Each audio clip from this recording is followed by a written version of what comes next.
ইমামের দায়িত্ব হচ্ছে পেছনে কারা আছে এটা খেয়াল করা। অনেক সময় ইমাম সাহেব আল্লাহু আকবার বলে যে নামাজ ধরছে, কি হচ্ছে পেছনে আর খোঁজ খবর নাই। মুআয ইবনে জাবাল রাদিয়াল্লাহু তাআলা আনহুকে আল্লাহ রাসূল সাল্লাল্লাহু আলাইহি ওয়াসাল্লাম একটা এলাকার ইমাম বানিয়ে পাঠিয়েছিলেন। এলাকার মুসল্লিরা ছিলেন, লোকজন ছিলেন শ্রমজীবী, সারা দিন কষ্ট করে নামাজে যে জয়েন করতো। তো উনি মাগরিবের নামাজে সূরা ফাতিহার পরে সূরা বাকারা তেলাওয়াত শুরু করলেন। তো মাগরিবের সালাতে উনি যখন এত লম্বা তেলাওয়াত ধরলেন, মুসল্লিরা আর ইমাম সাহেবের সাথে থাকতে পারতেছে না। ওনারা তো ইমাম সাহেবের হয়তো মন ফুরফুরে, উনি পড়তেছেন মনের আনন্দে দরাজ গলায়, কিন্তু মুসল্লিদের তো অবস্থা খারাপ। সারাদিন ওনারা খেতে খামারে কাজ করে আসছে, নামাজ ছেড়ে দিয়ে অনেকে চলে গেছে। একা একা নামাজ পড়ে যে আল্লাহ রাসূল সাল্লাল্লাহু আলাইহি ওয়াসাল্লামের কাছে যে বিচার দিল যে রাসূলুল্লাহ দেখেন, এমন একজন ইমাম আপনি অ্যাসাইন করেছেন আমাদের এলাকায়, মাগরিবের নামাজে উনি সূরা বাকারা পড়ে আর আমরা হচ্ছে শ্রমজীবী। রাসূল সাল্লাল্লাহু আলাইহি ওয়াসাল্লাম খুব রেগে গেলেন।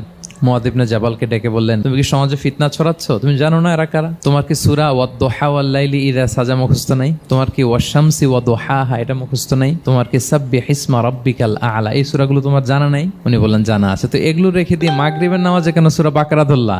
আল্লাহর হাবিব সাল্লাল্লাহু আলাইহি ওয়াসাল্লাম কিন্তু এমন ইমাম ছিলেন না, উনি অত্যন্ত বিবেকবোধ সম্পন্ন একজন ইমাম ছিলেন। একবার পেছনে এক বাচ্চার কান্না শুনে উনি নামাজ ছোট করে দিয়েছেন। সবাই বললেন, ইয়া রাসূলুল্লাহ এত ছোট নামাজ তো কখনো পড়তে দেখি না। তখন রাসূল সাল্লাল্লাহু আলাইহি ওয়াসাল্লাম বললেন, একটা ছোট বাচ্চার কান্নার আওয়াজ আমার কানে এসেছে, আমার মনে হচ্ছে বাচ্চাটাকে সামলাতে নারীদের কাতারে একটা মায়ের খুব কষ্ট হচ্ছে, এজন্য নামাজটা আমি খাটো করে দিয়েছি। দেখেন কি চিন্তা চেতনা, পিছনে কি হচ্ছে সব রাসূল সাল্লাল্লাহু আলাইহি ওয়াসাল্লাম এটা খেয়াল করতেন।